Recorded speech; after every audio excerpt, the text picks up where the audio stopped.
Welcome every one. Lecture in polytechnic computer science microprocessor എന്ന സബ്ജക്റ്റിൻ്റെ അടുത്തൊരു വീഡിയോയിലേക്ക് എല്ലാവർക്കും സ്വാഗതം. In this video, we are going to discuss about 8279 keyboard display interface, then CISC, RISC processors, and hyperthreading. So coming to the 8279, that is the keyboard or display controller. So keyboard or display controller, what it does is it can simultaneously drive the display of a system and interface a keyboard with the CPU. So keyboard display interface എന്ന് പറയുമ്പോഴത്തേക്കും it scans the keyboard to identify if any key is pressed or not, and if a key is pressed, it can send the code of the pressed key to the CPU. Okay. Then in the case of display unit, it transmits the data. Display ചെയ്യേണ്ട data ഏതാണ് C P യുവിൽ നിന്നുള്ള ഡേറ്റനെ display ഡിവൈസിലേക്ക് transfer ചെയ്യുന്നു അല്ലെങ്കിൽ transmit ചെയ്യുന്നു. Okay, the data received from the C P U to the display device. Then these are the two segments of that 8279. One is the keyboard segment and the other one is the display segment. So keyboard segment in the scans the keyboard, detects the key press, transmit it to the CPU, the corresponding key pressed. Okay. So display segment, it puts the data from the CPU to the display, corresponding display device. And this is the architecture of 8279. So in the architecture of 8279, you can see different components. One part is for the display purpose that you can see over in this portion. Okay, and the reading portion, that is the key input portion, you can see the different blocks related to that here. Okay, so we can have in order to read, we can have, there are 4 scan lines, that is SL0 to SL3, and 8 return lines for the purpose of interfacing the keyboard. Okay, then we have 8 output lines in order to interface display. Okay, that is the main thing with the 8279. And then it has got other components like input output control, data buffers, etc. So it will, input output control means it will control the flow of data to and from the 8279. Okay, and we have the data buffers also. So data buffers interface the external bus of the system with the internal bus of 8279.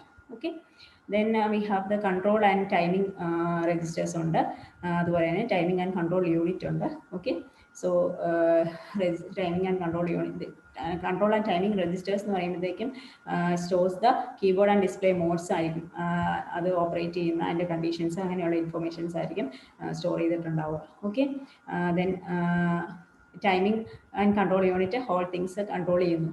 Basic timings of the for the operation will be controlled by the timing and control unit. Okay, then പിന്നെയുള്ള units എന്ന് പറയുന്നത് scan counter ആണ്. So scan counter is this. So scan counter എന്ന് പറയുമ്പോഴത്തേക്കും 2 മോഡ്സിൽ scan കൗണ്ടറിന് operate ചെയ്യാൻ പറ്റും. ഒന്ന് encoded മോഡും ഒന്ന് ഡീകോഡഡ് മോഡുമാണ്. So that is included in the coming slides. I can go through that. And next we can see the return buffer. Return buffer is this, and also the keyboard debounce and control unit. So ഈ ഒരു unit എന്ന് പറയുന്നത് ആണ് നമ്മളുടെ കീബോർഡിൽ വരുന്ന keyboard ഡിബൗൺസ് unit ആണ് key entry ഡിബൗൺസ് ചെയ്യുന്നത്. So ഒരു ഡിബൗൺസ് പീരീഡ് ഉണ്ടാകും, like 10 milliseconds. സോ ആ ഡിബൗൺസ് പീരീഡ് കഴിയുമ്പം കീ കണ്ടിന്യൂസ് ആയിട്ട് പ്രസ് ചെയ്യുവാണെന്ന് ഡിറ്റക്ട് ചെയ്യുവാണെങ്കിൽ കീയുടെ കൂടെ ആ പർട്ടിക്കുലർ കീയുടെ കോഡ് ഡയറക്റ്റ്ലി സെൻസർ റാമിലേക്ക് സെൻഡ് ചെയ്യും. ഓക്കെ, സോ എല്ലാം വിത്ത് അതിൻ്റെ കൂടെ പ്രസ് ചെയ്തിരിക്കുന്ന കീ ഏതാണോ അതുകൊണ്ട് വെച്ച് may be shift or control key, and that will be send to the sensor RAM. Okay, you can see the sensor RAM over here. Then display address registers under. So you can see that here, display address registers and the display RAM. Okay, so display address registers no what's the address of the word currently being written or read from the read by the CPU. That is that will be held with this display address register. The next component is the FIFO sensor RAM and the status logic that you can see over here. FIFO RAM and the sensor RAM. So this is for operating in different modes, like keyboard or stopped mode, like that. Okay, so for that purpose that is used. Then these are the different components included in this diagram, and you can see the descriptions over here. You can pause and read through these.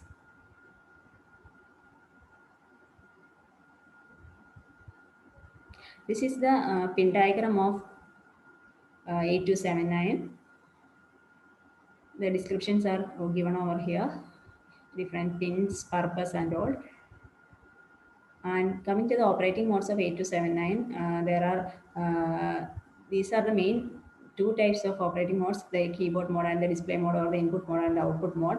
Okay, the input mode വരുന്നതാണ് ഇവിടെ mention ചെയ്തിരിക്കുന്ന scanned keyboard mode, then scanned sensor matrix mode, stopped input mode, and in the output mode we have display scan and display entry. Okay, scanned keyboard mode എന്ന് പറയുന്നത്, in this mode it allows the key metrics to be interfaced using either encoder or decoder scans. That encoder and decoder scans already discussed, and in the encoded scan we will be having 8x8 keyboard, and in the decoder scan we will be having n/8 keyboard. Okay, so the code of the particular key pressed along with the shift or control key, that will be stored in this FIFO RAM, and that is the scanned keyboard mode. Okay, and it can have two types, like two key lockout and the n key rollover, and here is this two key lockout and n key rollover. So you can pause and go through the details.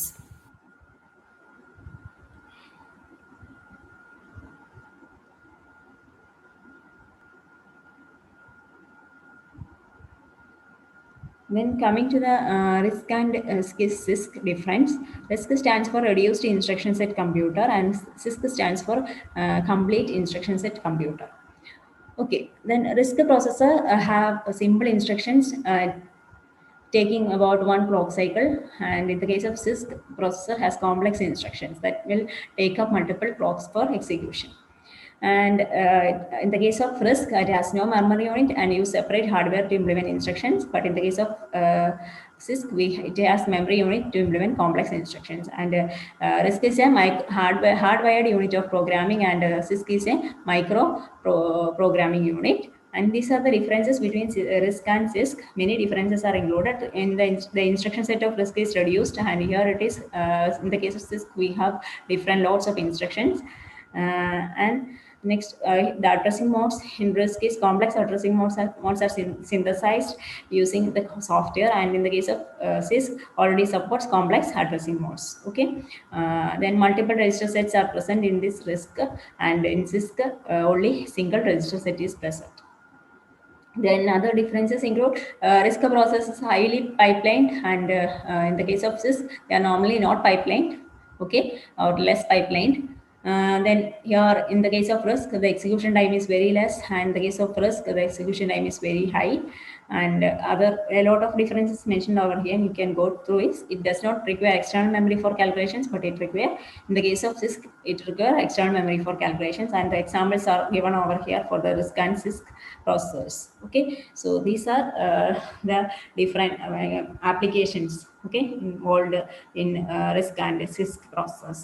So this is between the RISC and CISC processors. Coming to hyperthreading. Hyperthreading is a technology used by some Intel processors that allows a single microprocessor to act like two separate processors to the operating system and the application programs that use it.